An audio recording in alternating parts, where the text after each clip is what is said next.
Buenos días. Hola Juan, Salta. Buen día, Marcelo. ¿Cómo está? Neuquén, Misiones, Formosa, Corrientes, Entre Ríos, Córdoba, San Juan, por ahí. Qué lindo, bueno. Qué alegría.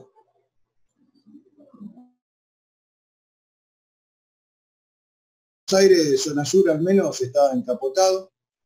Está feo el día. No sé cómo está en sus regiones. Acá zona sur también. Provincia de Buenos Aires. Bueno.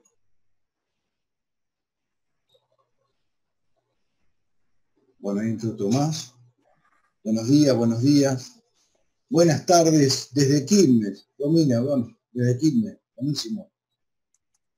Buen día, profesor. Gracias. No, para los que no saben, soy profesor ahí también en la Universidad de Ezeiza. Entonces algunos me tienen como profesor. Me saludan como profesor.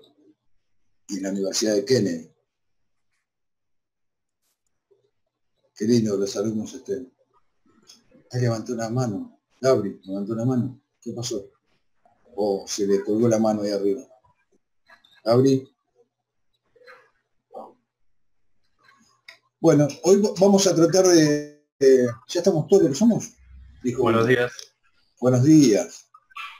Bueno, 85, 86, no sé. Vamos a iniciar Punta Alta. Pasé una vez por Punta Alta. Río Cuarto, Córdoba, lindo lugar. Chaco Resistencia. General Madariaga, qué lindo.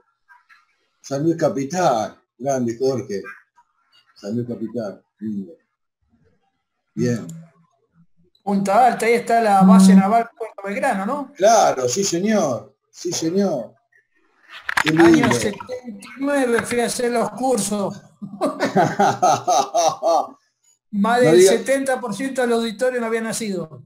no, escúchame, no vas a decir tu edad, Juan, En el 79, cuando ya estaba recibida a los 15 años. Salta Capital, querido Salta. Y ahí está Juancito también, Salta. Nico de Salta, ahí dice. Bien. Mendoza, hermoso Mendoza. Perdí un anillo en Mendoza que me habían regalado. Mi señora me quería matar. Se me quedó atrancado ahí en la nieve.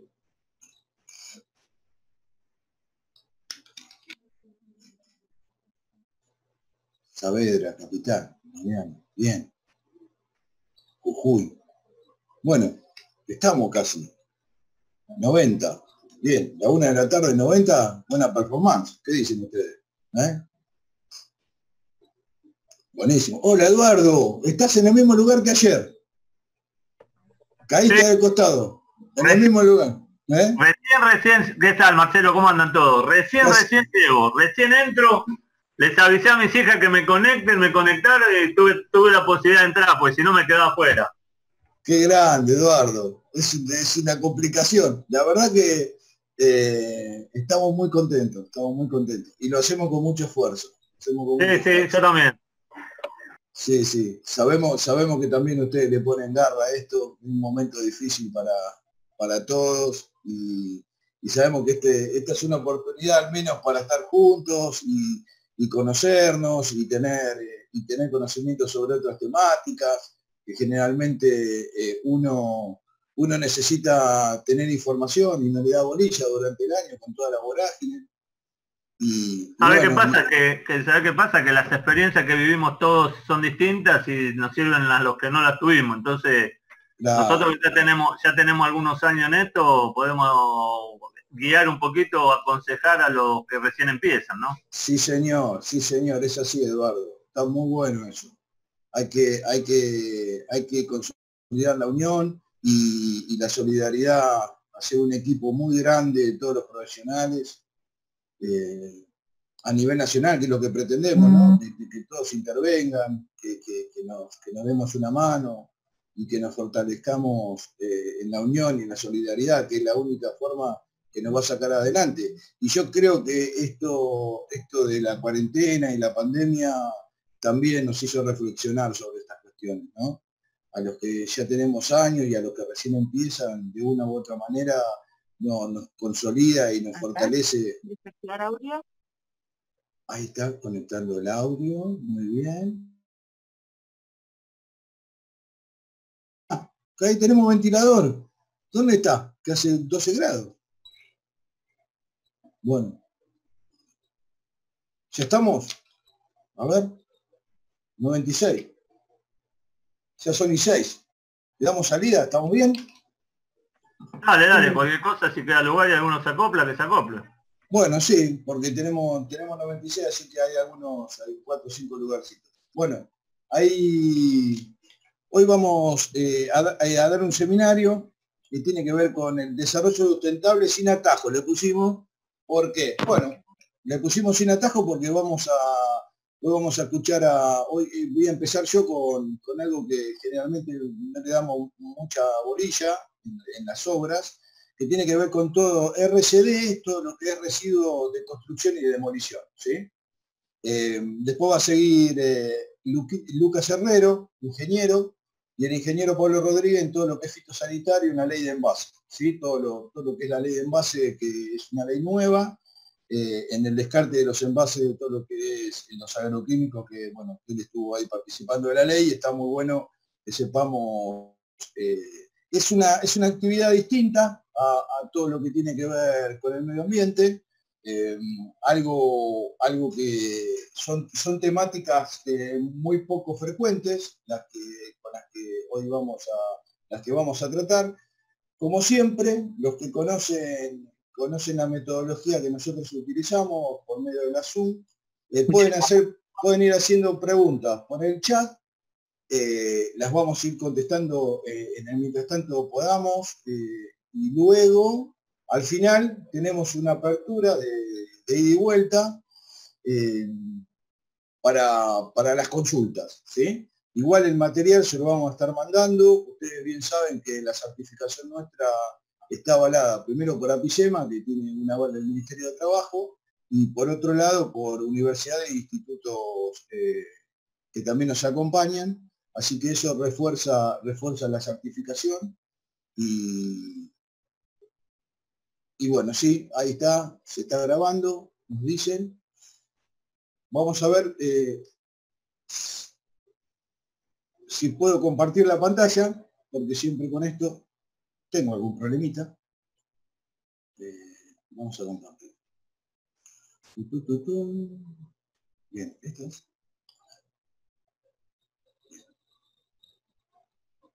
Ustedes me dicen si se ve bien, ¿eh?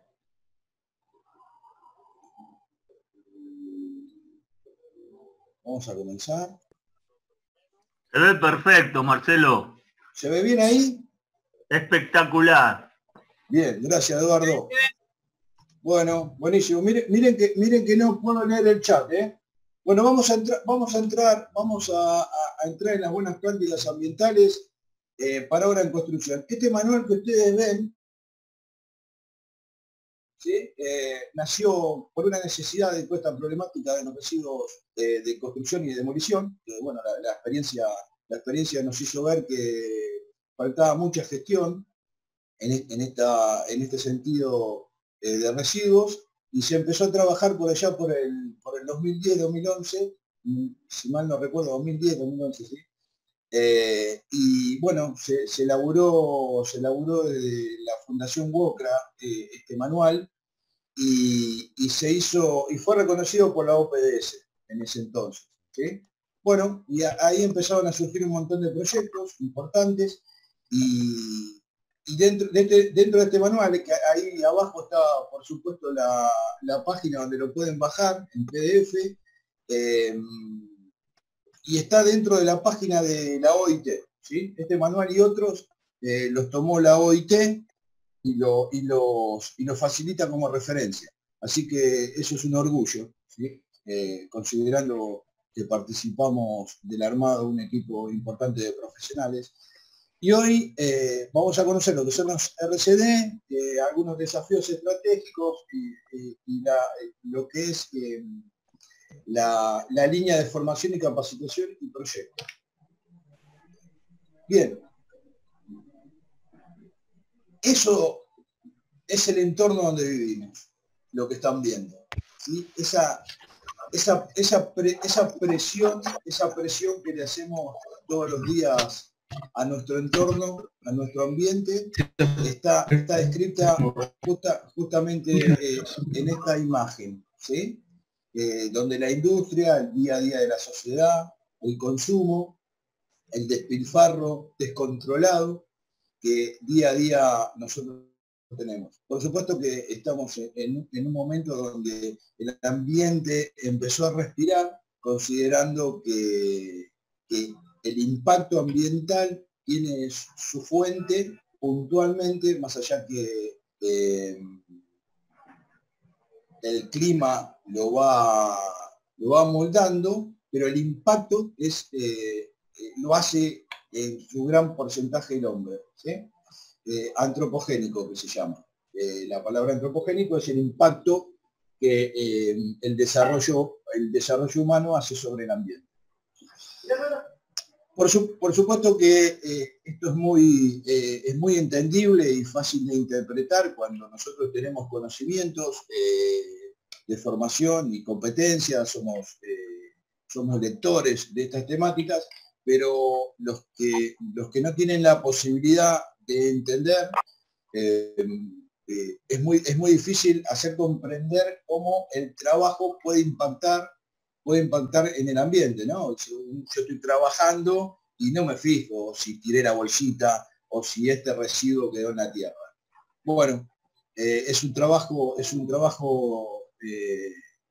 muy arduo, diríamos, de día a día y de cambio de hábitos. Esto es una imagen que parece trillada, pero está bueno ponerlo. Eso es el consumo que tiene la Tierra cuando se apaga el mundo, ¿sí?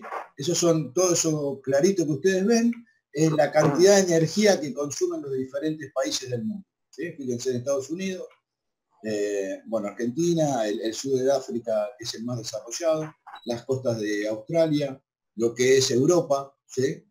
Entonces es el consumo que tiene la Tierra de energía. Y esto es el desastre que tiene la Tierra en incendios, ¿sí? Estos son focos de incendio, que ahí se ve la campana de oscuridad, porque esa parte del mundo en ese momento es de noche, se ve un poquitito con más claridad. Pero estos son los focos de incendio y esta es la destrucción que tiene día a día todo lo que es la naturaleza, lo que son los pulmones de la Tierra, ¿sí? Por supuesto que de más está decir que lamentablemente muchos de estos focos de incendio, que son enormes, para que se vean así, está producido por la mano del hombre, ¿no? Para ganar territorio en la producción. Bien, ¿cuál es la perspectiva mundial? Bueno, el informe que se hizo sobre el desarrollo humano dice que los países ricos han duplicado en 30 años la distancia que los separa de los pobres, ¿sí? Consideremos que nosotros somos un país subdesarrollado, ¿sí? El 20% de la población mundial con altos ingresos posee el 86% del Producto Bruto Mundial. Una barbaridad. Acá nos damos cuenta lo pobres que somos los subdesarrollados. Y las 3 personas más ricas del mundo, por supuesto no voy a dar los apellidos, poseen los activos que vale casi como el PBI de los países más pobres, o sea, de 600 millones de habitantes. Bien. Para que vean que la riqueza no está equitativa en el mundo, ¿no? Seguimos dando datos. Cuando hablamos de la región y la importancia que tiene la región en activos, estamos hablando de Latinoamérica, de todo lo que es el sur, ¿sí? Bien. Entonces, en este marco contamos con gran cantidad de recursos naturales, ¿sí? 1/3 de la superficie cultivable disponible y las reservas de agua dulce en el mundo. O sea, tenemos 1/3 de la superficie cultivable y la reserva de agua dulce, ¿sí? Por ejemplo, muy importante mencionarlo, el acuífero Guaraní, que nosotros tenemos en el noroeste. El 31% de la producción mundial de biocombustible, el 13% de la producción mundial del petróleo, 47% de cobre, el 28% del mobileno, el 23% de zinc, el 21% de estaño, el 15% de plomo, el 48% en la producción de soja, el 31% en carne, el 23% en leche, 16% en maíz, entre otros. Esto demuestra la importancia que tiene Sudamérica, ¿sí? Fíjense que ahí abajo dice el 20% de la superficie de bosques y el 30% de biodiversidad. Esto es Latinoamérica. Vamos a entrar rapidito a qué es esta sigla RCD, generalmente conocida. Como es RCD, son los residuos de construcción y de demolición. ¿Dónde van a parar? Bueno, acá estábamos hablando con los colegas que van a seguir en las disertaciones.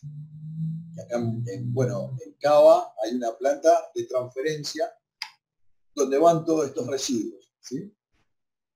Hay algunos líos por el tema de los ruidos, estamos hablando ahí con Lucas y con Pablo.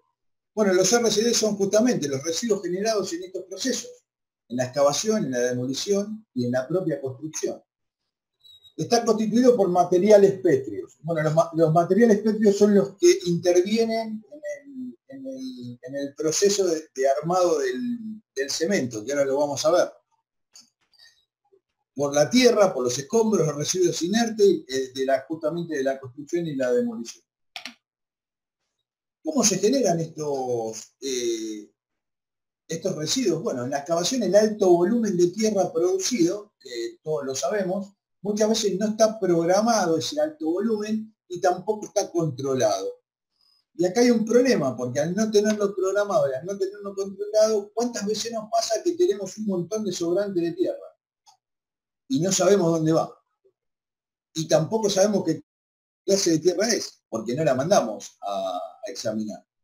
No sabemos si tiene contaminantes. ¿Por qué digo esto? Porque hay un montón de contaminantes, producto de pérdidas o de industria o de filtraciones que llegan a los horizontes, o sea, llegan a las capas de la tierra que muchas veces no sabemos que existen, que están. Y en la construcción y en la demolición, justamente producidos que difieren también según el modelo constructivo y empleado en los procesos de derribo. Si según qué tipo de derribo tengo, si es manual o por máquina, yo ahí tengo diferentes volúmenes de residuos y tengo diferentes formas de poder gestionarlo, por gran volumen o cuando se hace un derribo a mano, como quien dice, yo puedo controlarlo mejor porque puedo separar de otra manera los materiales que va dejando ese proceso de demolición. Y la construcción tradicional utiliza generalmente materiales pétreos, bueno, que provocan justamente todo este sobrante en la ejecución. ¿Por qué nosotros tenemos que empezar a mirar y a tener conciencia de lo que está pasando en todo esto sobrante en la construcción y todo el residuo que viene haciendo la construcción? Porque justamente tiene influencia en la saturación de los rellenos. Muchos rellenos se saturan con este tipo de residuos en la construcción, se quedan saturados. Y nosotros tenemos que empezar a trabajar para que esa cadena de la cuna a la tumba del residuo, en este caso de construcción y demolición, ¿sí?, pueda ser gestionado efectivamente. No se olviden, como más adelante lo vamos a ver, está bueno que yo lo adelante, no se olviden que gran cantidad de los residuos de construcción se pueden valorizar, ¿sí? Tienen poder de compra y venta. De hecho, las empresas de demolición lo hacen. Por eso las demoliciones, ¿qué te hacen? cuando empiezan a trabajar en demolición. Te ponen la pantalla adelante, te cierran la demolición y empiezan a desmontar punto por punto, manualmente, y cuando te demuelen manualmente es porque van a valorizar el residuo de esa demolición y van a la venta. O sea, la demolición gana con la demolición propiamente dicho y con la venta de puertas, ventanas, madera, hierros, bueno, todo lo que se encuentre. En este contexto tengo diferentes tipos de residuos, los que yo puedo encontrar o los que se me pueden generar en una obra. Y justamente son los residuos no peligrosos, que pueden ser orgánicos y inorgánicos. Los inorgánicos son los no biodegradables, los orgánicos son biodegradables. Los residuos peligrosos, ¿sí?, que son estos que pueden causar daño directa o indirectamente a los seres vivos y contaminar el ambiente. Los residuos patogénicos, que también los podemos encontrar, que son a los que menos bolilla le dan, a estos y a los peligrosos, lo vamos a ver en fotos. Y los residuos de construcción y deconstrucción, que hoy nos interesa, que bueno, que son los inertes, las materiales pétreos, tierra y el escombro. Se me está filtrando ahí un micrófono, no sé quién es. Bien. Si nosotros... bueno, hay un micrófono, chicos, hay un micrófono abierto que me está saturando el mío. Ahí está, gracias. Cuando nosotros hablamos de residuos sólidos de deconstrucción y de demolición, lo primero que me viene en referencia es el decreto 911, que regula lo que son las medidas preventivas, todo lo que tiene que ver con salud y seguridad en la industria de la construcción, y me viene a la mente el decreto 911, que es el que debo aplicar en estos espacios laborales, en la industria de la construcción puntualmente. Y cuando empiezo a revisar este documento, me encuentro que el único artículo que me habla de residuos es el artículo 34, que me dice el tratamiento de los residuos sólidos hasta su disposición final deben respetar siguientes etapas. Está bien las etapas, pero es el único punto que me habla de residuos en el decreto 911. Por eso tenemos que ir a las normativas nacionales y provinciales para ver la 11720, ¿sí?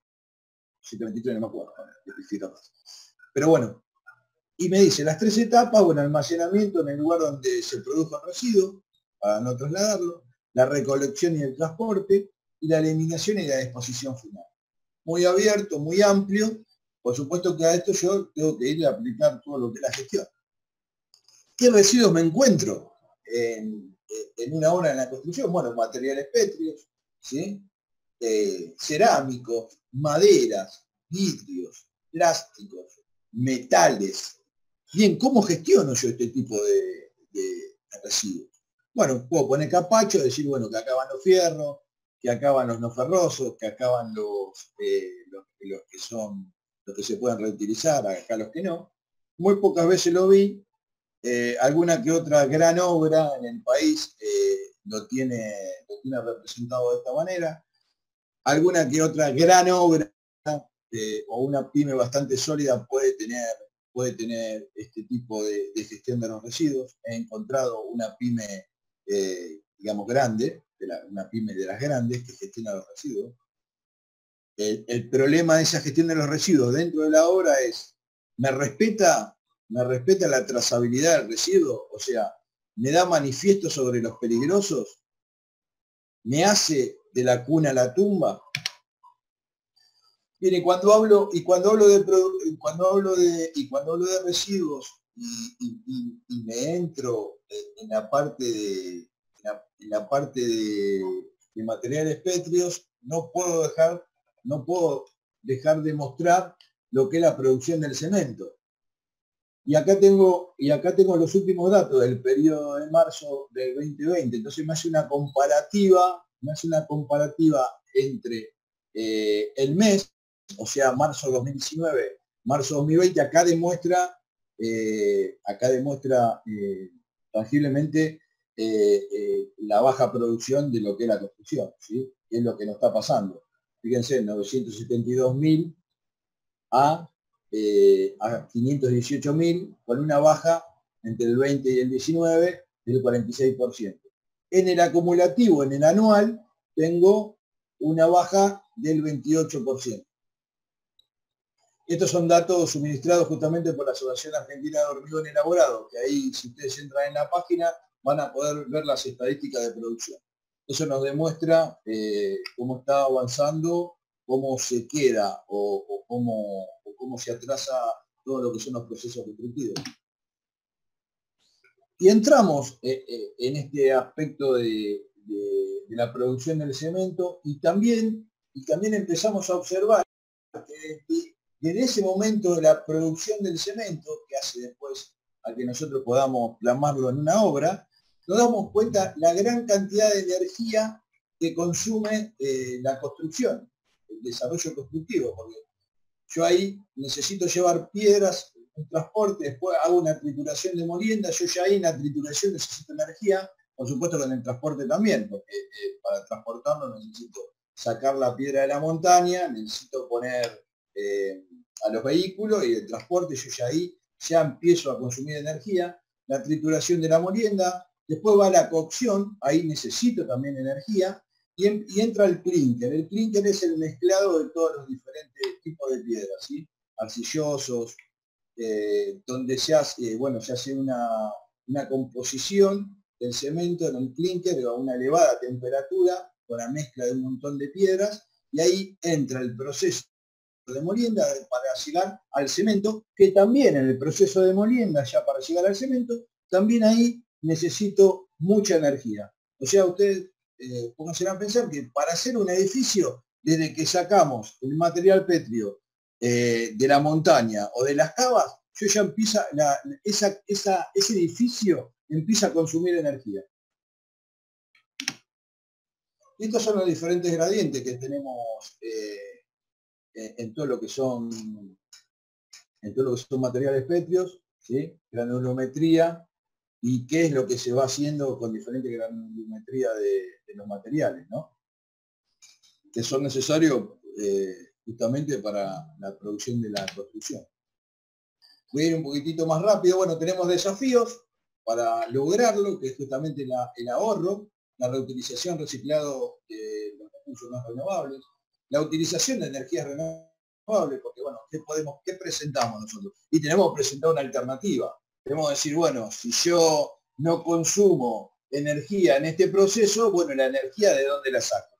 Entonces tengo que proponer qué hago con esto. Si no me quedo en la expresión de deseo, no tengamos residuos, ¿se entiende? Por eso esa es la parte a la que vamos ahora. Consideración del ciclo de vida de los materiales, cómo entran y cómo salen, el ahorro energético, que de eso nos va a hablar Lucas, y la realización de empezar a conocer, a tener información, a hacer cursos. Yo siempre le digo a los colegas que tengo la posibilidad de hablar tete a tete o a los alumnos, que empiecen a diseñar en su cabeza a dónde quieren ir. Y hacerles conocer profesiones muy amplias y que tienen un montón de disciplinas en las que uno se puede desarrollar. Construcción sustentable y terrazas verdes, por ejemplo. Esto es un gráfico que me demuestra desde dónde parto y a dónde llego, ¿no? Si ustedes se fijan en esa foto, y que abajo dice, bueno, reutilización y reciclaje, dice que ese edificio empezó en un entorno natural, ¿sí? Que usó recursos humanos, que tuvo una producción de materiales, y ahí, con la mano de obra del hombre, llegó a hacer un edificio nuevo. Ese edificio el día de mañana va a llegar a la deconstrucción, o sea, se va a demoler, en algún momento de la vida se va a demoler, va a dejar materiales a los que podemos reutilizar, y justamente todos esos materiales a los que tenemos o vamos a reutilizar, ¿sí? Pueden influir también en efluentes líquidos, gaseosos y pueden generar residuos. Por eso tenemos que reconocer en el cuadro que está a la izquierda, conocer el ciclo de vida de estos materiales, aplicar buenas prácticas ambientales y minimizar, o sea, disminuir la influencia y el impacto que tiene todo esto al ambiente. Es una palabrita que nació por allá en el 2003, en la Convención Marco de las Naciones Unidas.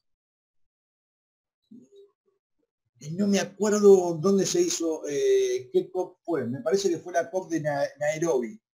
Y Argentina lleva una propuesta que la toma el mundo, porque Argentina trabaja en las convenciones marco de las Naciones Unidas para el cambio climático, trabaja con China más 77. ¿Sí? China encabeza a 77 países subdesarrollados, haciéndose pasar por subdesarrollado China, que muy lejos está de eso, pero es como que encabeza ese espacio, y Argentina lleva a Nairobi esta palabrita que la toma el mundo del trabajo y la empieza a reafirmar, la OIT y la CCI, que es la Confederación Sindical Internacional, y la empieza a llevar a todas las convenciones para que entre en los protocolos y los acuerdos internacionales del cambio climático, que es justamente la palabrita transición justa y trabajo decente. ¿Qué significa la transición justa? La transición justa es, para que ustedes lo piensen más linealmente, ¿dónde terminan los trabajadores que saben construir habitualmente como lo hacen hasta hoy? ¿Qué pasa en este proceso de aplicación de nuevas tecnologías? Entonces, ¿qué dice el mundo? El mundo dice, bueno, ¿qué hacemos con los trabajadores que no están ayornados con nuevas tecnologías? Bueno, tenemos que capacitarlos y formarlos. Tenemos que decirle y tenemos que hacerles, les tenemos que enseñar y transferir conocimiento sobre estas nuevas tecnologías, porque el mundo necesita hacer un vuelco hacia todo lo que es eficiente y que no tenga impacto en el medio ambiente. Y acá entra lo que es la construcción sustentable. ¿Por qué? Porque yo, para hacer una construcción sustentable necesito empleos sustentables, pero basados en estos nuevos oficios, en el saber hacerlo. Por eso cuando nosotros decimos, bueno, transferencia de conocimiento y competencias profesionales, porque una cosa es tener conocimiento y otra cosa es saber aplicarlo. Por eso dice, el nuevo oficio del saber hacer. Bien, estos son imágenes muy conocidas por nosotros, pero ustedes fíjense que en la segunda foto, con muy poco, yo puedo prevenir una contaminación del suelo. ¿Bien? Bueno, por supuesto que esto es asesoramiento de profesionales, ¿no? El uso racional de los recursos naturales, identificar los residuos generados y clasificarlos, promover la reutilización en origen del material, reducir ese uso de materiales tóxicos y peligrosos. Voy a ir un poquito más rápido porque nos vamos a ir. En esto de la transición justa es momento de actuar.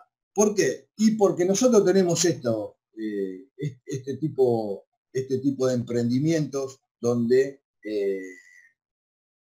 la gente no tiene información y lo sigue haciendo como en 1950. Entonces nosotros tenemos que empezar a interpretar. Necesitamos interpretar y tenemos que trasladar información para que la gente, los trabajadores, los empresarios y toda la sociedad entienda que esto es contaminación del suelo. No importa si está en Mendoza, en Jujuy, en Paraguay o en Santa Cruz. ¿Sí? Esto es contaminación del suelo. Producto del proceso para una obra. Bien, si no nos vamos más lejos, también esta información y seguimiento de la protección también la tenemos que hacer en el minuto a minuto y en el mano a mano con los trabajadores. Este proceso genera un residuo que es laminato y carbón, y en este momento donde este trabajador que estamos viendo ahí está trabajando y está produciendo, gracias a su trabajo, se está contaminando, más allá que podamos ponerle máscaras o elementos de protección personal. Bien, de esta manera también se generan residuos en el agua y en los espejos de agua cercanos y que necesitamos también intervenir. Y una de las maneras más importantes de intervenir es, primero empecemos a respetar que nosotros en la provincia de Buenos Aires, al menos en la provincia de Buenos Aires y en Santa Fe, nosotros tenemos ley de creación de comité mixto, ¿sí? Esos comités mixtos tienen que ser participativos entre los trabajadores, los profesionales y la empresa.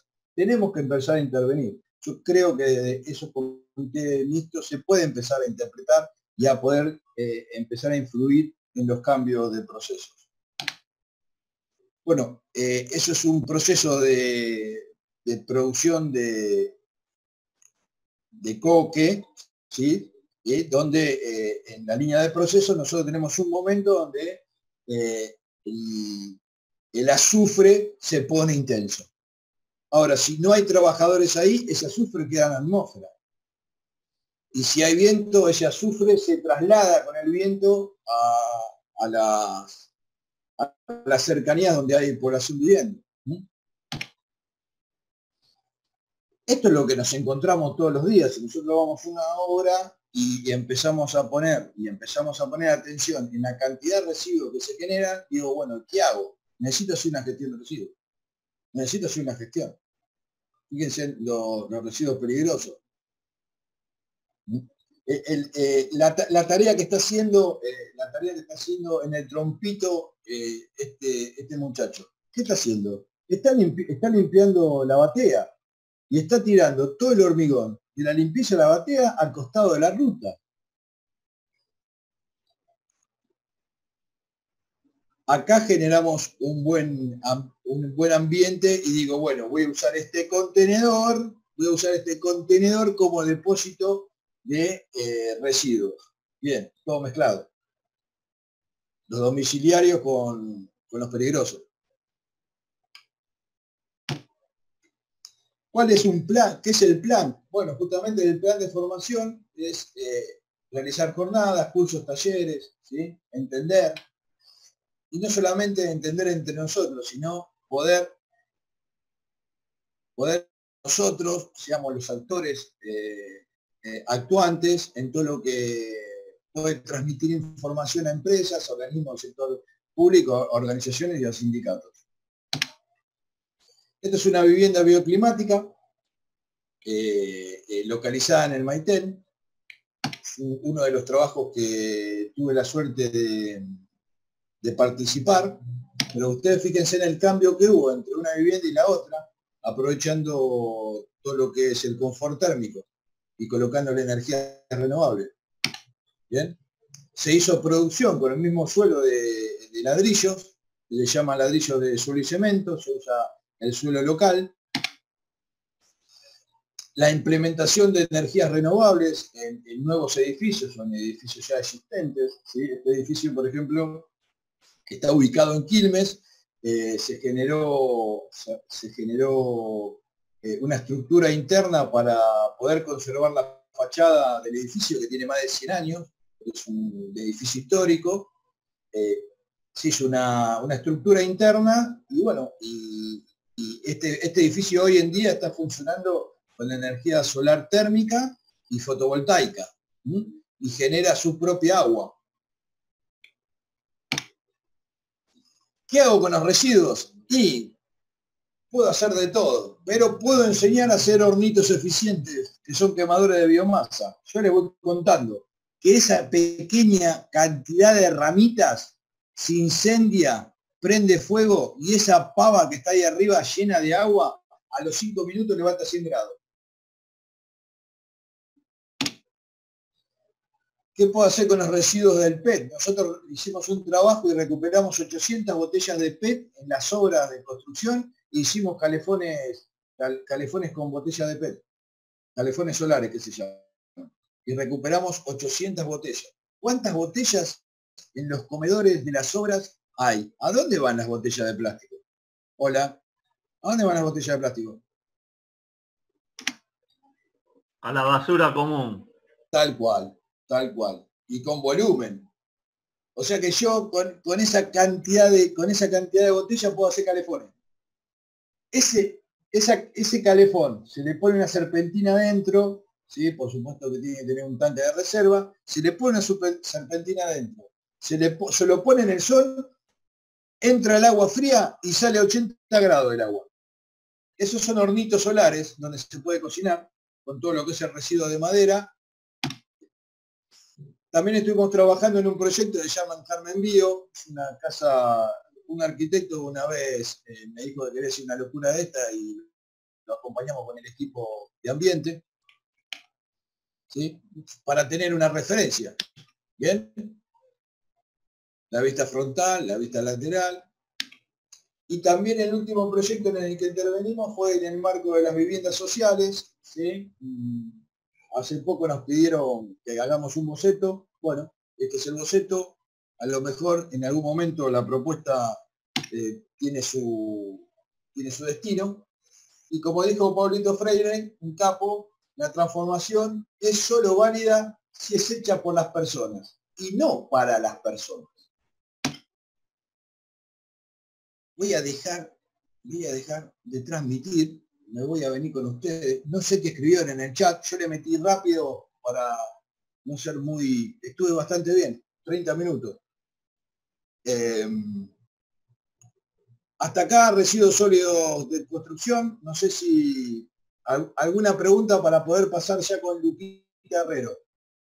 Bien, conocimos el tema, es muy importante. Instalar el tema es muy importante. ¿Sí? Lucas, vamos a pasar con eficiencia energética. Perfecto. Bien. ¿Viste cómo venía? Venía medio así a las chapas para que no se me duerman. No sé, No creo que se escuchó bien en todo momento. Sí, sí. Sí, sí, Marcelo, perfecto. La verdad que se escuchó bien. Perfecto. Bueno, vamos a ir con Luquita. A ver, Luquita, te voy a hacer te presento, ¿sí? Bueno, Lucas trabaja, es asesor, es ingeniero y trabaja y es asesor en el ámbito de las organizaciones. Es experto en todo lo que es esta temática en que nos va a plantear lo que es eficiencia energética. Hicimos un curso e-learning que bueno, que tarda en llevarlo adelante y bueno, lo pudimos proponer y lo tenemos funcionando. Y hoy, bueno, se presta justamente para hacerle honor a este Día del Medio Ambiente, importante todo lo que tiene que ver con la eficiencia energética, considerando que estamos todo el día en casa, consumiendo, y que por ahí me contó un pajarito, en octubre nos van a pegar, como dicen, así como un aumentito. Así que va a ser importante que Lucas nos pueda contar de alguna experiencia. Lucas, te dejo acá con todos los colegas, ¿sí? Voy a poner pantalla, esperame un momentito, porque yo te tengo acá abajo, Luquita, para que no te tengo, acá te tengo. Para arrancar les voy a comentar un par de cositas con el tema de la eficiencia energética. Mi rama es ingeniería industrial e ingeniería ambiental, y se hice las dos. Algo muy importante de la eficiencia energética es que no podemos pensar, por lo menos desde mi punto de vista, yo voy a hablar, todo lo que voy a hablar ahora es desde mi punto de vista. No podría pensar de la eficiencia energética sin pensar en analizar bien los procesos. Por eso el ejemplo que les voy a dar, los ejemplos que les voy a dar ahora propios que hicimos de eficiencia energética, van a ser algunos ejemplos directos de soluciones tecnológicas puntuales y después todo un ejemplo de todo lo que fue un trabajo de proceso de eficiencia energética que encaramos por un lugar y terminamos yendo por otro. Porque un poco con la eficiencia energética pasa así. Tema puntual de lo que es la eficiencia energética hogareña que a mí me pasa mucho. Yo hace 2 años se me ocurrió empezar siempre estuve en el ámbito de las ONGs, bueno, soy rescatista, y se me ocurrió empezar con una ONG en Argentina que se llama El Litro de Luz Argentina. Capaz que algunos de ustedes la escucharon. Bueno, yo soy el director acá. Nosotros lo que hacemos El Litro de Luz es diseñar todo con elementos de recuperación de obra, luminarias públicas, todo con material reciclado. Obviamente, nosotros, más o menos, una luminaria pública nos está saliendo 3.000, 4.000 pesos, porque la hacemos con paneles solares, batería de moto. Aparte, hay todo atrás un tema de talleres para que la gente aprenda a hacerlo en los barrios vulnerables, en todo lo que es los parajes rurales. Conectamos radios USB para que se puedan, VHF, perdón, para que se puedan comunicar. Dejamos una salida de USB para que puedan cargar. Bueno, todo un tema global. Entonces mucha gente se nos comunica con Ingeniería Sin Fronteras y nos dicen, ¿nos pueden poner esa lámpara porque me viene mucho de luz? Y yo le explico, es una lamparita. Muchas veces lo que nos pasa con la eficiencia energética hogareña, por ejemplo, en nuestro caso, es el tema de que no se comprende bien dónde está el impacto. Por eso un poco la idea es, desde el trabajo, desde el hogar, nosotros siempre apuntamos más a lo que es la seguridad eléctrica que a la eficiencia energética. Porque muchas veces lo que hacemos con litro es como nosotros manejamos todo lo que es 12 voltios corriente continua en la luminaria, sacamos todas las conexiones clandestinas del techo y trabajamos en lo que es la seguridad eléctrica. Por eso muchas veces lo que es la eficiencia energética es todo esto, lo que acaba de acá de poner Marcelo, que bueno, está en la presentación, Carmen, es todo esto. Eficiencia energética es todo esto, no es solamente ir y medir, es todo esto. Por eso, pasa, Marcelo. Esto, para que se den una idea, que es el ejemplo que le voy a dar, es como un flujograma de energía.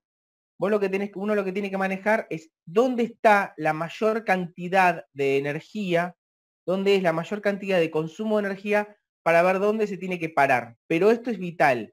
Ustedes lo pueden ver como un gráfico, pero después se los vamos a explicar para hacerlo muchísimo más fácil y viable. Por favor, Marce. Antiguamente, cuando empezó todo este tema de la eficiencia energética, quedó muy claro que los proyectos a nivel mundial, los grandes proyectos de eficiencia energética, tienen un periodo de recupero de 3 años. Hoy por hoy esa brecha se está bajando, pero se tiene en cuenta siempre que antes del año y medio un proyecto grande de eficiencia energética no le ves el retorno. ¿Por qué? Porque la inversión es grande y acá, bueno, como no tenemos bien fijado el precio del kilowatt, a veces se nos complica un poco el cálculo. Por eso, en el proyecto que le vamos a dar, lo hacemos de una manera distinta. Pasa, Marce. Pasa que toda esta parte es todo teórica y no quiero aburrir con la parte teórica. Esto es cómo hacerlo. Como todo esto después lo van a tener, y van a tener mi mail, me van a poder preguntar. Pero quiero ir directamente al... Bien, parame, Luquita, vos. Sí, seguí, así te paso toda la parte teórica hasta acá. Estos son los métodos propios de que se tiene que calcular un proyecto de eficiencia energética. Primero con el tema de la factura. O sea, se tiene que analizar el tema de la factura, si esté bien en T1, T2 y T3, si esté bien en todo lo que es el control de seguimiento. Un poquito de continuo. Se me metió en todo lo que es el control de seguimiento. Y por sobre todo... Ahí... Listo. Y por todo lo que es, por sobre todo el tema de las penalizaciones. El tema de las penalizaciones es muchas veces, tiene que ver con una cuestión de un muy mal manejo en lo que son las fases que uno va conectando en su fábrica. Nos tocó muchas veces ver el tema de penalizaciones desde el punto de vista profesional, y realmente con un breve reacomodo y un pequeño banco de capacitores se pudo acomodar. Pasa, Marce, por favor. Pasar toda esta parte que es todo también muy teórica, que quiero ir a lo que son los variadores de velocidad.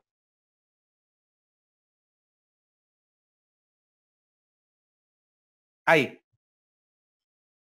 Esto es, como le dije antes, le voy a comentar primero la parte de de soluciones tecnológicas propias y después vamos a hablar de todo lo que es un trabajo concreto y básico y fácil de lo que es eficiencia energética. Este es un caso testigo de Danfoss, son 5 compresores a presión, a pistón, perdón. El problema de estos compresores, cuando uno lo instala, más que nada se usa mucho en la industria alimenticia, es que no tienen una verdadera secuencia de arranque en base al consumo que tiene. Entonces directamente hay soluciones en el mercado, no le voy a decir marca ni nada, para no hacer propaganda, pero hay soluciones en el mercado que lo que te da es esto. Pasa, Marce, por favor. Lo que te hace es planchar todo lo que es el consumo de arranque. Lo que hace es planchar, lo que hace es homogeneizar cuál va a ser tu consumo en el arranque, por ejemplo, del programa de los 5 pistones. Es algo muy básico uno a la hora que ve lo que es el pico de consumo que tiene. Pero la solución no es que yo puedo directamente ir y comprar cualquier variador de velocidad o cualquier arrancador o cualquier controlador. Hay todo un trabajo atrás de ingeniería simple, pero hay un trabajo atrás para ver qué tipo de controlador voy a tener que usar. ¿Dónde es el problema? El problema es que yo genere este nivel, esta plancha de consumo. Pasá por favor al otro ejemplo. Lo mismo, compresores a tornillo. Pasá por favor. Acá lo que se ve es que no se pudo planchar la curva. No se pudo planchar la curva porque hay un tema de que varían las viscosidades del material. No es un material homogéneo como el otro, sino que varía la viscosidad del material. O sea, varía la forma y el fluido que pasaba. Entonces, uno no puede mantener una homogeneización, pero sí puede disminuir. ¿Qué significa? ¿Qué les quiero decir con esto? Que todo este tipo de solución no son lineales. No es que yo directamente voy con un variador, lo pongo en el motor y sé que va a ser lineal. Porque lo que me tengo que fijar primero es en el proceso. Si yo no analizo bien cuál es mi proceso o el proceso donde yo voy a entrar con esto, no puedo empezar a pensar en un tipo de solución viable. Vamos a ver el ejemplo que les planteé acá. Marcelo, por favor. Esto es uno de los primeros trabajos que hice de eficiencia energética, capaz que la textil la conocen, es una textil grande acá de San Martín, yo soy de la zona. ¿Y por qué les voy a mostrar este ejemplo? Porque es un ejemplo de una persona que no tenía mucha experiencia en eficiencia energética, pero se empezó a dar cuenta en base, la persona era yo en su momento, pero se empezó a dar cuenta en base a lo que fue viendo dentro de la fábrica. Pasa, Marce, por favor. Nos llaman en un primer momento con la premisa del cliente de decir, hola, quiero poner paneles solares en el techo para disminuir mi factura eléctrica. Obviamente, ya el pedido me hacía ruido porque realmente los paneles solares, para disminuir el consumo eléctrico de un monstruo, iba a ser bastante importante. Entonces, bueno, cuando llegamos, nos encontramos... A ver, nosotros íbamos a escuchar, pero sabíamos que no era la primera solución paneles solares en una cuestión de relación costo-beneficio, sino el tema era aplicar eficiencia energética. Llegamos, nos encontramos con estos 2 transformadores y con estos 2 sistemas de compra de energía. Si quieren en algún momento ver cómo es la compra en el mercado mayorista, también, si quieren podemos hacer otro y lo vemos. Pasa, Marce, por favor. O sea, estoy tratando de pasarles lo más rápido posible para que vean más en lo macro. Este era el consumo y la potencia contratada de todo lo que era electricidad antes y lo que es ahora toda la parte de gas. Ustedes fíjense algo, ¿no? Estamos hablando de que era una empresa, si bien tiene, y acá empieza el análisis, si bien tiene 2 transformadores de 1000K, estamos hablando de que una empresa con una capacidad de transporte firme de gas de 14.000 metros cúbicos día. Entonces, ¿qué pasa? Una comparación cuando lo ve de consumo de energía dice, esta empresa es una gran consumidora de gas en comparación a lo que consume en electricidad. Uno ya está viendo, está analizando que como empresa y como consumidor de energía, es mucho más significativo lo que consumo en gas que lo que consumo en electricidad. Pasa, Marce, por favor.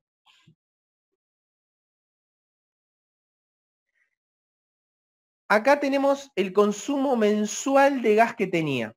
Anda pasando que esto es el costo de transporte. Este es el costo de distribución, vaya viendo los costos. Estos costos están viejos, pero bueno, no importa, el tema es la proporción. Estos son los costos de fideicomiso. Estos son los costos de molécula, que esto es el costo mismo de consumo. Fíjense a la cantidad de moléculas que se le compraba, recuerden el tema de contratación de gas, y en su momento, yo quiero que vean esta comparación, ellos gastaban, pasá Marce por favor, 1.400.000 pesos en lo que era gas. Pasa Marce. En comparación con lo que consumían de electricidad. O sea, ellos gastaban en gas el 63% del consumo total energético. Ya de entrada, uno se da cuenta que la mayor cantidad de consumo de energía está en el gas. Entonces, sí tengo que empezar a ver la electricidad, pero sí tengo que ver también por qué consumen tanto gas. Y no por qué consumen tanto gas desde el punto de vista hay algo mal, sino entender el proceso de por qué ellos consumen tanto gas para ver dónde puedo entrar. ¿Por qué? Porque yo lo que me tengo que fijar en algo que es eficiencia energética a nivel industrial o algo que es a nivel energética a nivel hogareño, son cosas distintas. ¿Por qué les digo que son cosas distintas? Yo puedo pensar en eficiencia energética en el hogar y pienso en una casa que está todo bien, entonces me fijo qué tipo de comportamientos o qué tipo de buenas prácticas puedo hacer en mi casa para ahorrar energía, pero si cuando yo hago eficiencia energética en un barrio o en un barrio carenciado, vamos a decirle, yo me tengo que fijar más en la eficiencia energética desde el punto de vista de seguridad. Seguridad eléctrica, ¿por qué? Porque yo no puedo seguir permitiendo que calienten agua generando un corto en el agua, o se pone una tapita, enchufe positivo o negativo, 2 clavos y eso se pone en el agua para calentarlo. O sea, yo tengo que ver de dos maneras completamente distintas la eficiencia energética. Lo mismo es en una fábrica. En una fábrica, si yo no entiendo cuál es el proceso y no entiendo cómo es el gráfico que le mostré en un principio, que es lo que yo voy a hacer ahora, cómo es el consumo de energía en base a áreas mismas de la fábrica, no puedo empezar a analizar. Entonces acá empieza todo lo que es el descubrir dónde está el problema de energía. Pasa, Marce, por favor. Lo que me empecé a fijar, acá frené un poco, es estos eran los consumos propios de gas que yo tenía en la fábrica. Me di cuenta que cuando yo hago ese pequeño flujograma que les mostré antes, todo el tema está en la caldera. El gran problema está en la caldera. Pasá, Marce, por favor. Ahí está el flujito que les mostré antes. El mayor consumo de gas está en la generación de vapor. Entonces uno cuando piensa dice, tiene que haber en algún lugar algo que me está mostrando, o estoy perdiendo energía en la generación de vapor, o estoy perdiendo energía en el uso del vapor. Entonces cuando empezamos a caminar recorriendo la fábrica, pasá Marce por favor, nos dimos cuenta que no estaban aisladas las cañerías de vapor. Pasa Marce por favor. Esto es lo que nosotros veíamos. Esto, viéndolo, ¿no? Obviamente con una pistola termográfica, no solamente me generaba a mí que yo tenía una pérdida en todo lo que es energía de vapor, energía calórica, sino que me estaba calentando todo el ambiente y me provocaba que yo necesite más energía para climatizar ese ambiente. O sea, era una doble pérdida. Era una doble pérdida porque en algún lugar hay tanta generación de energía que en algún lugar yo la estoy perdiendo, pero no solamente la estaba perdiendo desde el punto de vista calórico, sino la estaba perdiendo desde el punto de vista confort. Entonces, se puso todo verde. Entonces, yo necesitaba que de alguna manera, esa energía calórica exista. Entonces, pasá, Marce, por favor. Lo que hicimos fue algo muy simple, y acá empieza el tema de decir, bueno, hagamos soluciones simples. Aislamos simplemente todas las cañerías de vapor que pudimos. Aislación y hojalata. ¿Por qué empezamos con eso?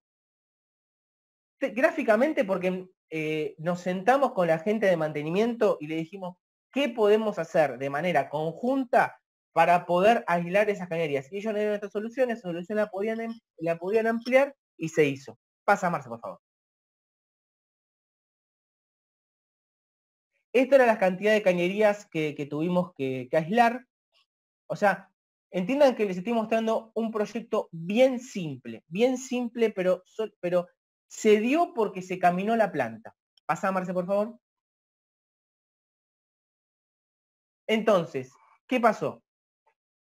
En resumen, nosotros en 435 metros de cañerías evitamos un salto térmico de 125 grados con respecto al ambiente. Pasa, Marce, por favor. Lo que nos provocó, estos son precios viejos, ahora saldría un poquito más. En teoría, cuando nosotros hicimos el cálculo de esos 125 grados, todo eso se hace por tabla, como ya saben, a mí me estaba dando un ahorro de 12.700 metros cúbicos mes, el no tener esa pérdida, representando un costo de 47.000 pesos por mes con el cuadro tarifario que tenían. Entonces la inversión inicial que yo tenía que hacer para aislar esos 400 metros, más asesoría, más mano de obra, más un montón de cosas, me dio, no importa el número, sino que me dio un periodo de recupero de inversión de 10 meses. Simplemente eso. Pasa, Marce, por favor. Acá, bueno, tenemos otras mediciones termográficas. La empresa nos dijo que no fue en 3.4, sino fue un 3%. O sea, no lo calculamos muy bien, se nos escapó un poco de calor por brida. No sabemos bien todavía lo que pasó, pero sabemos que en la realidad, en el consumo real, fue un 3% menos. Pasa, por favor. Después fuimos trabajando en seguir aislando circuitos, seguir aislando cosas para seguir disminuyendo ese consumo. Pasa, Marce, por favor. Entonces, ¿a qué les quiero decir con esto? Uno puede empezar una solución simple de eficiencia energética diciendo, bueno, voy por la iluminación. ¿Por qué? Porque es lo primero que ve. Pero lo primero que tiene que pensar cuando uno hace eficiencia energética es las pérdidas que no se ve. Por eso son tan importantes todo lo que son herramientas como las cámaras termográficas, que lo que me detectas es real consumo de más de energía por una falla de funcionamiento que no estoy viendo. Eso es un poco lo que les quería dar. Hay mucho más para atrás y para adelante en la presentación. No los quiero aburrir, me hacen preguntas si quieren. Pero más o menos lo que les quería mostrar es, desde el punto de vista, estas son, bueno, otras conexiones que tienen otros tipos de, ustedes, obviamente, con el tema de seguridad, como todas lo que nos puede brindar este tipo de análisis, pero lo que yo quiero que se entienda es que ninguna solución de eficiencia energética, si bien pueden estar bien puestas desde el punto de vista tecnológico, si uno analiza, si uno se mete en el proceso y analiza a fondo el proceso, puede encontrar unas soluciones que son muchísimo más viables y mucho más baratas, y por sobre todo es mucho mejor lo que es el periodo de recupero. Entonces, uno tiene que ganar herramientas para poder generar estas soluciones de eficiencia energética. Creo que en media horita o un poquito menos les planteé la idea. Bien, ¿alguna pregunta para Lucas? ¿Seguimos con Pablo? Sí, acá estoy. ¿Se escucha bien? Sí, perfecto.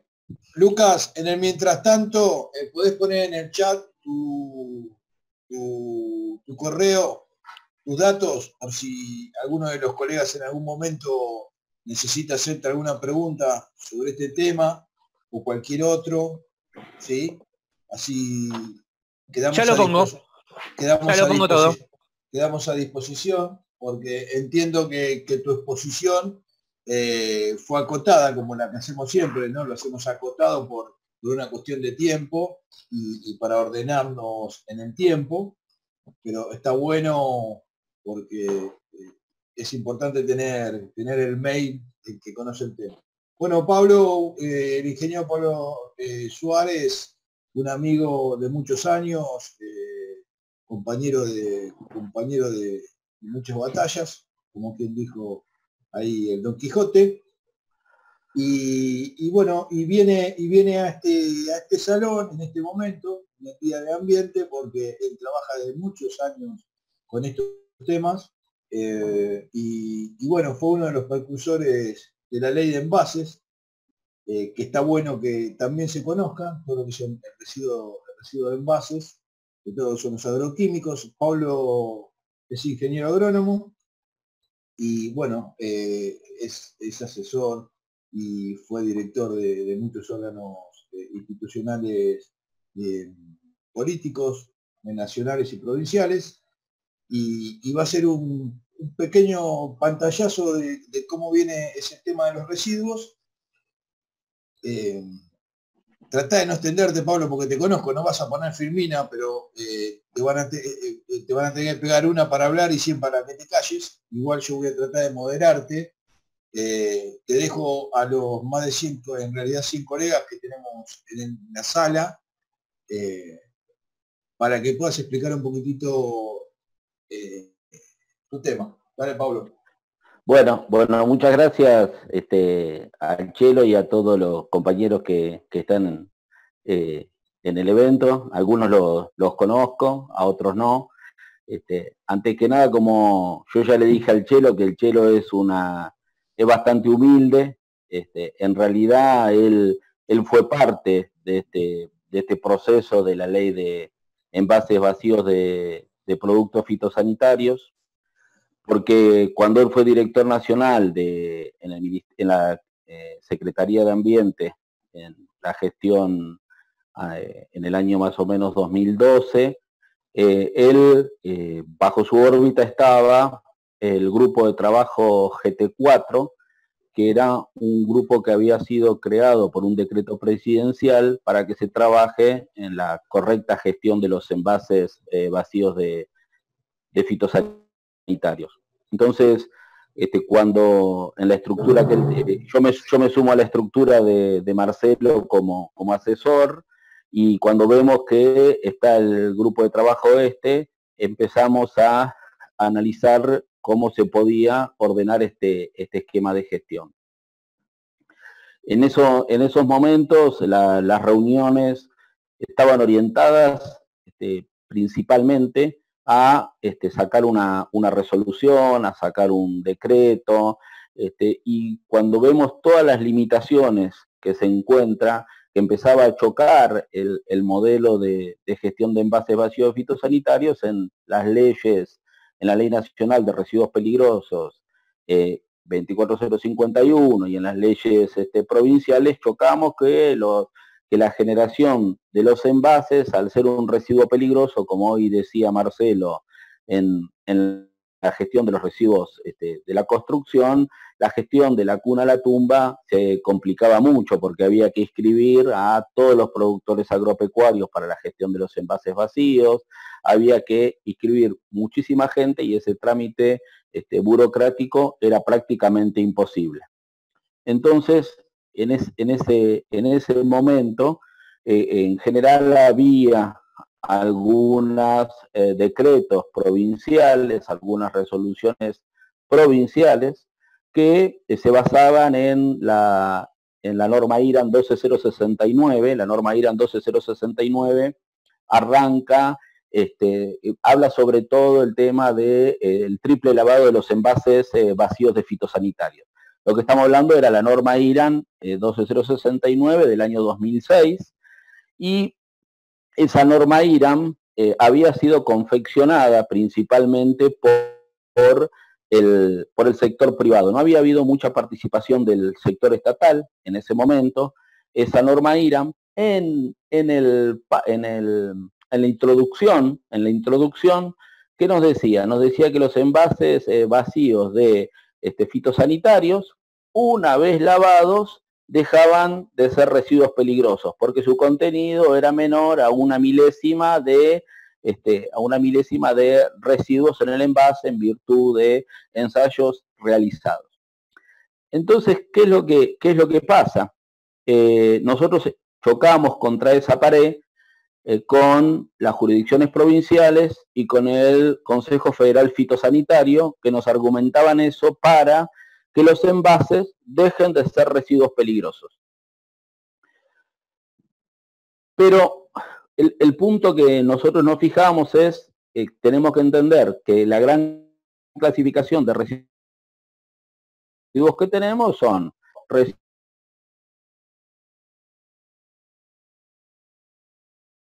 cuando entramos en ese esquema de discusión, tenemos que entender que si lo pasamos a residuos asimilables a domiciliarios, la gestión empezaba a quedar en manos de los estados municipales o de los estados provinciales y dejaba de ser una responsabilidad del generador de residuos, que era el objetivo que nosotros estábamos persiguiendo, ¿no? Generar una ley donde el que ponía el producto en el mercado pudiera hacerse cargo de su correcta gestión. Entonces, se peleó mucho, digamos, por el tema de la descontaminación, por el tema de que dejen de ser residuos peligrosos. Pasó el tiempo, seguimos discutiendo. Lo que pudimos hacer, mientras estuvo Marcelo en la gestión, fue plantear la revisión de la norma 12069. Ese planteo de la revisión de la norma, en principio, la verdad es que casi nos matan, porque nosotros estamos planteando revisar una norma que había sido hecha por todas las empresas químicas y petroquímicas de Argentina y los fabricantes de agroquímicos, que venden por, no sé, 2.000 millones de dólares por año y manejan muy bien ese tipo de lobby. Entonces, nosotros presentamos la nota, el grupo de trabajo 4 avala, digamos, la revisión de esta norma IRAN. Esta norma IRAN, digamos, esta comisión estaba conformada por INTA, SENASA, Secretaría de Agricultura, estaba participando la Sindicatura General de la Nación, digamos, estaban participando el INTI, todas las instituciones del sector público, y cuando presentamos la revisión, automáticamente nos llovieron 500 cartas de todas las entidades diciendo que estábamos locos, que no la podíamos generar la revisión. Presión para la Secretaría, presión para el IRAN. Pero el IRAN, en realidad, y esto es un caso interesante que tiene que ver con todo lo que estamos hablando de higiene y seguridad, más allá que uno no es del palo, y este tipo de revisión, que hay muchas normas por las cuales ustedes se rigen, cuando nosotros hacemos el argumento, lo único que hicimos fue decir que en la introducción de la norma, una norma no puede ir en contra obligatorio, sino de cumplimiento optativo. Entonces, ante esa situación, se abre la revisión de la norma, se empieza a trabajar en eso y y después de un proceso de aproximadamente 2 años, se aprueba la revisión de la norma 12069. El objetivo nuestro, ¿cuál era? Era que la norma esté citada en una ley. Para que esté citada no puede ir en contra. Entonces, todo ese proceso fue el que fuimos trabajando mientras estábamos trabajando con Marcelo. Tuvimos la suerte que después de que se va Marcelo, al continuar la gestión, encontramos que tuvimos un eco favorable y se pudo nuevamente trabajar sobre la elaboración de esta norma. ¿Y qué es lo bueno que tiene? Porque a mí me interesa contar esta parte de la historia porque a nosotros nos permite ver cómo las políticas públicas que realmente se trabajan, en muchos casos de la gestión ambiental, van perdurando de gestión a gestión. Y eso es lo que me parece interesante que ustedes sepan. Cambia la gestión, se va el secretario, se va Marcelo, y la nueva gestión adopta el trabajo que se venía haciendo, y ahí se conforma una comisión para elaborar un proyecto de ley. El proyecto de ley que hoy está vigente, que es la ley 27279, se comienza a elaborar este proyecto, con la misma gente que formaba el grupo de trabajos 4, pero ya con el objetivo de confeccionar una ley. ¿Cuál era y ahí trabajamos principalmente el Ministerio de Agricultura y la Secretaría de Ambiente. ¿Cuál era el objetivo? Teníamos 2 posiciones encontradas. En esas posiciones, una era la de generar a través de una ley un plan nacional de gestión de envases vacíos de fitosanitarios, que era parte de los que venían trabajando en el lobby de sacarlo de residuos peligrosos, que se haga un plan. Y la postura que teníamos desde la Secretaría de Ambiente era de generar una ley de presupuesto, una ley de envases orientada específicamente a la gestión de los envases vacíos de fitosanitarios. Entonces, nosotros desde Ambiente, digamos, siendo un poco más pequeños, conseguimos este trabajo de la confección de el proyecto de ley que hoy se encuentra en vigencia. ¿Y cuál era el objetivo de plantear que sea un proyecto de ley de gestión de envases? Era que se aplique el principio de responsabilidad extendida a el generador. Esto es la primera vez que se aplica en nuestro país y es la primera ley de envases que tenemos en forma específica.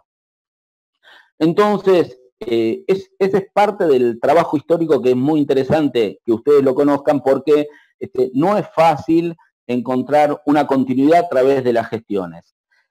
Y más asombroso es que esta ley, como todos veían que era una ley necesaria, se aprueba en diciembre, en noviembre, antes del cambio de autoridades, cuando todavía era Cristina presidenta, y volvemos a pasar a la gestión de Mauricio Macri. Cuando arranca la gestión de Mauricio Macri, nuevamente tuvimos que ir desde, en ese caso, el Ministerio de Ambiente, a defender la sanción de la ley en diputados. Con lo cual es una ley que es interesante que el proceso de continuidad que tuvo a través de diferentes gestiones, viendo que era un problema realmente que, si bien no afecta a los centros urbanos, afecta a los 2.800 municipios rurales que tiene Argentina. Entonces, ese era el proceso que se empezó a plantear. Entonces, el proyecto de ley debía ser un proyecto de ley de presupuestos mínimos y un proyecto de ley nacional, porque si no, no podíamos destrabar lo que plantea la ley de residuos peligrosos. La ley de presupuestos mínimos mata lo que dice la ley de residuos peligrosos y entonces nos permitía desclasificar el traslado de los envases desde el campo hasta los centros de almacenamiento transitorio, o CAT, que los CAT sí están comprendidos en la ley de residuos peligrosos o en la ley de residuos especiales de la provincia de Buenos Aires o en las diferentes adhesiones que tienen las provincias. Entonces, ¿qué es lo interesante? Que esta ley de presupuestos mínimos, al aceptar que los envases vacíos de agroquímicos se podían trasladar desde el lugar de uso hasta el centro de almacenamiento, ya destrababa el tema del transporte inicial, que en parte era por eso por lo cual no se cumplía esta gestión. Esto nos permite destrabar eso y nos permite empezar a trabajar de cómo se podía ordenar el sistema. Entonces, la idea primigenia fue trabajar en lo que se venía haciendo por usos y costumbres, digamos, por usos y costumbres que todavía en algunos lugares sigue estando presente. Lo que se hacía era, iba un ciruja, iba al campo, recolectaba los envases, el productor agropecuario le pagaba para, se los compraba el ciruja y se los llevaban a una recicladora de plásticos. Eso es lo que venía funcionando y en algunos casos todavía sigue funcionando. Entonces lo que planteamos es que el productor agropecuario pueda recolectar, pueda llevar sus envases a un centro de almacenamiento transitorio. Del centro de almacenamiento transitorio los envases vayan a, puede haber centros de almacenamiento primarios, a un centro de almacenamiento secundario o principal, y que de ahí esos envases vayan a una empresa recicladora registrada. Entonces generamos un circuito en el cual desbloqueábamos los impedimentos de las leyes de residuos peligrosos para el transporte inicial, y eso hacía que después, a partir de los centros de almacenamiento transitorios para adelante, empezaba a gestionarse un sistema de permisos y de certificados similares a lo que tenemos en la ley de residuos peligrosos, ¿no? Y ahí, en la ley, otro tema novedoso que también se planteó fue el hecho de armar un sistema de trazabilidad. ¿Por qué? Porque no quisimos poner objetivos dentro de la ley de presupuestos mínimos, vamos a decir, no sé, si tenían que juntar 500 toneladas de residuos por año o tantos envases, porque en general en el mundo todas las leyes que han puesto objetivos se han visto descalzadas con el correr del tiempo porque los objetivos son difíciles de cumplir. Una cosa que yo no les dije es, ¿cuál es el universo del que estamos hablando? Estamos hablando de 20.000 toneladas aproximadamente de residuos de envases vacíos de fitosanitarios. Y hasta la sanción y las mesas de discusiones que se plantearon con esta ley, estos residuos estaban abandonados, quemados, enterrados, reciclados para cualquier elemento. Esta ley ordena esto, el sistema de trazabilidad, ordena cómo tiene que ser la gestión y también nos permite hablar sobre los usos permitidos. Los usos permitidos para los cuales se podrán destinar los envases una vez procesados. Entonces ahí, ese es otro dato muy interesante que tiene la ley, porque no hay ninguna ley que trabaje en conjunto con el proceso industrial que viene posterior. Nosotros no podíamos utilizar los envases vacíos de agroquímicos para todo lo que sea de consumo humano, y eso quedó de manifiesto en la ley. Y también generamos un sistema de que la responsabilidad de la ejecución de todos estos programas es de los fabricantes. Los fabricantes, para el hecho de la ley, se llaman registrantes porque es un término utilizado en SENASA para registrar los productos químicos y agroquímicos que se utilizan en la agricultura. Entonces, los fabricantes son los registrantes y ellos son los responsables de todo el sistema de recolección de los envases y garantizar la trazabilidad de esto. Todo esto es la historia, qué es lo que pasa después de esto. Teníamos dos asociaciones, una asociación que es la Cámara de Sanidad y Fertilizantes, CASAFE, y la otra cámara que era de los fabricantes nacionales. Empezaron a trabajar ellos por separado, y cuando la ley se sanciona, sale el decreto reglamentario, recién ahí el sector industrial conforma una fundación que hoy la van a ver, que es la Fundación Campo Limpio, ¿no? Esta Fundación Campo Limpio, que es administrada por los registrantes, por los fabricantes de productos agroquímicos, es la que tiene que garantizar la trazabilidad y la gestión de los envases. Eso empezó se generaron muchas adhesiones provinciales, o sea, las provincias empezaron a trabajar en las aprobaciones de los planes de gestión y empezaron a sacar disposiciones y resoluciones complementarias cada una provincia. Por ahí yo la que sigo más es la de la provincia de Buenos Aires, fue donde uno tiene el ámbito laboral, y la provincia de Buenos Aires sacó un decreto, que es el decreto de aplicación, y 2 resoluciones donde se manifiesta cuáles son los pasos a seguir para la gestión de los envases. Otra cosa también novedosa que nosotros planteamos y fue parte de la negociación que hubo en ese momento con el Ministerio de Agricultura, fue que es la única ley que tiene responsabilidad compartida de seguimiento.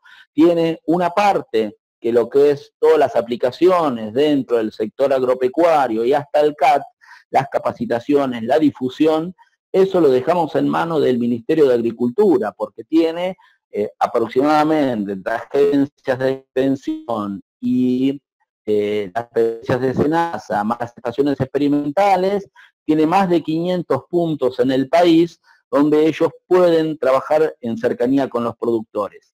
Y lo que es la Secretaría de Ambiente, el Ministerio de Ambiente, Secretaría de Ambiente, como se le va cambiando el nombre, de la Nación, se quedó con todo el seguimiento de la gestión y disposición y tratamiento de los envases. Entonces es una historia que me parece interesante, y siempre lo que hablamos con Marcelo es que había un vacío en la participación de los profesionales de higiene y seguridad en el tema del seguimiento de cómo se trataban los envases vacíos, porque uno veía que los índices de accidentes asociados a la actividad agropecuaria son grandes, hay mucha informalidad en el trabajo y esos incidentes no quedan registrados. Los elementos de protección personal no se usaban, prácticamente no se usaba ninguno. O sea, hoy día también es difícil que se usen. Cuando ustedes ven, no sé, algunas actividades hortícolas en invernáculos o algunas intensivas que tienen que hacer aplicaciones con mochila, es muy difícil decir a la gente que no ande en pata, que use mapa, que descontamine. Entonces todo ese proceso es lo que nosotros estábamos viviendo, y es donde es muy importante, y que las RT a veces tampoco lo pedían, es que haya un seguimiento de esas tareas. No solo el hecho de cómo circulaban los mosquitos adentro de los pueblos, cómo se descontaminaban los tanques, dónde se carga el agua. Hoy, si ustedes ven, ha habido un avance sobre todo eso que no existía. Estamos hablando, esta pelea empezó hace prácticamente unos 12 años, y es todo ese tiempo que llevó a generar esa transformación y ese cambio cultural. Las empresas nos corrían que no había normativa, ahora hay normativa y el cumplimiento es un poco mejor, pero no es lo que debería ser tampoco, ¿no? Porque siempre hay maniobras elusivas que permiten que esas cosas no se hagan. Entonces, creo que es una parte de la historia, más allá, digamos, del contexto que ustedes pueden encontrar la ley, las resoluciones y ver cómo se diagrama, pero creo que estos procesos de transformación que llevan mucho tiempo, es necesario que tengan una cuestión de continuidad, ¿no? O sea, y junto a lo que me voy a cambiar del tema, y es lo que hablaba Marcelo, ¿no? Porque a Marcelo lo conozco cuando él hizo el manual de gestión de residuos de la construcción. Ahí es donde nos conocemos con Marcelo, hace 12 años, y eso es una gran falencia, tan grande como la gestión de los envases. Como yo siempre le digo al Chelo, que cuando hay una gran obra, aparece un gran basural, porque no se hace la correcta gestión. O sea, y es tan fácil como separar al inicio de los procesos. Y en todos los lugares se ve que, mandame una batea donde va la madera, el plástico, las ramas, la cubierta, todo, y cuando en vez, tal vez podríamos tener 6 contenedores, 6 volquetes, lo que quieran, y de esa manera separar los residuos correctamente y armarlo. Y eso es lo que nos falta tener una visión un poco más allá, y la legislación, si bien no se exige, nadie la cumple. Entonces, por ahí un poco más allá de la aplicación de la ley en particular de envase de fitosanitario, creo que es interesante para todos que somos profesionales, ver que los desafíos son muchísimos y que lo más importante es ser un poco cabezaduro, tesonero y darle para adelante, que se pueden generar los cambios, ¿no? O sea, y todavía falta mucho, y hoy con el tema de la pandemia se ven los beneficios que tiene el ambiente cuando uno lo cuida. Entonces, creo que es una responsabilidad de ustedes, que ustedes son licenciados de Higiene y Seguridad y Ambiente, y ustedes pueden firmar toda la documentación que yo no puedo firmar. O sea, yo soy ingeniero agrónomo. Cuando quise hacer el posgrado en la UTN de Higiene y Seguridad, me sacaron corriendo porque me dijeron que era ingeniero agrónomo. Y entonces, es interesante que ustedes sepan que tienen una misión muy importante para todo eso, ¿no? Y bueno, y yo le prometí al Chelo que le voy a mandar una no me quiero pasar porque ya son y 31 y me va a cortar el Chelo, entonces les voy a mandar la presentación, digamos, que tenemos hecha ya de hace mucho, y bueno, y eso era lo que quería compartir con ustedes hoy en el Día del Ambiente. Bueno, gracias, Pablo. Generalmente no abro con mi currículum, pero te pasaste un poquito. Escúchame, bien, y a lo último le diste cierre justamente al por qué, ¿no? Porque como siempre hablamos, hemos tenido un montón de gente envenenada, ¿eh? ¿Y dónde van los residuos? Porque han cargado agua para consumo humano dentro de bidones y dentro de lugares donde estuvieron los agroquímicos. Y dónde lo tiraban, bueno, de todo lo que genera como residuo. Sí, fue un trabajo largo, y bueno, gracias a la continuidad, y al compromiso de seguirla laburando, se logró. Bien, no sé cómo estamos, con el tiempo estamos bárbaros, gracias, Pablo, ¿sí? Tuviste justito, bien. Para mí lo que nos brindaste como experiencia y como proceso, creo que estuvo bien hasta acá. Lucas también en su experiencia, no me está escuchando, en su experiencia, bien, Luquita, bien. No sé cómo estamos en la sala, si alguien quiere hacer alguna pregunta en particular, o hasta acá estamos bien y nos vamos a comer. Yo tengo que ir a hacer los bifes, no sé ustedes. No, hay una cosa que, perdóname, Chelo, que ahí veía, estaba mirando entre las consultas que ponían los compañeros, y ahí no sé quién, o sea, ponía que veía que en las quintas cerca de su casa, sí, fumigaban con los bebés atrás, ¿no? O sea, y en realidad, si uno ve las condiciones en las cuales se vive, principalmente en los cinturones hortícolas, creo que no pasa una sola auditoría, no pasa un solo plan, no pasa nada, y muchos casos que tampoco se dicen, ¿no? Hay unas cuantas enfermedades teratogénicas. Proveniente de estos malos procesos de trabajo, sí, que no se sabe. Exactamente, o hay algunos casos... malformaciones. Exactamente, y hay, saben lo que hay también, hay casos de cirrosis, ¿está bien? Cirrosis por la respiración, digamos, viven con los productos adentro, los vapores orgánicos de los productos, cuando vos los respirás, se terminan acumulando en el hígado y se generan cirrosis por la respiración de estos vapores, ¿no? Entonces, o sea, a veces nadie le da mucha importancia a eso, pero bueno, es un tema que y no hay estadística porque muchos trabajan en negro, ¿no? Claro, ese es el problema. Bueno, chicos, bien hasta acá. ¿Nos podemos ir satisfechos todos, entre ustedes y nosotros? ¿Qué les pareció? ¿Bien? Juan, vos cuando asistís con la cabeza yo me quedo tranquilo, porque es un cabezazo de Salta ese, ¿entendés? Sí, decime, Eduardo.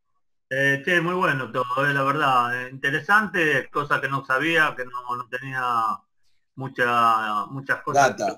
Se me aclararon bastante las cosas, y bueno, algunas cosas que ya sabía, pero La verdad que muy bueno los que expusieron y la organización y tu participación también, Marcelo. Bueno, gracias. Después te paso el cheque, Eduardito. La conferencia. Bueno, gracias, muy amable, muy amable. Bueno, chicos, estamos hasta acá, ¿sí? Manden el mail. ¿Sí? Si necesitan ahí información de Pablo, de Lucas, son amigos, son colegas, comprometidos con todo lo que hacemos, así que no van a tener problema en darle una mano, ¿sí? Así que bueno, los esperamos. Un aviso parroquial, les paso.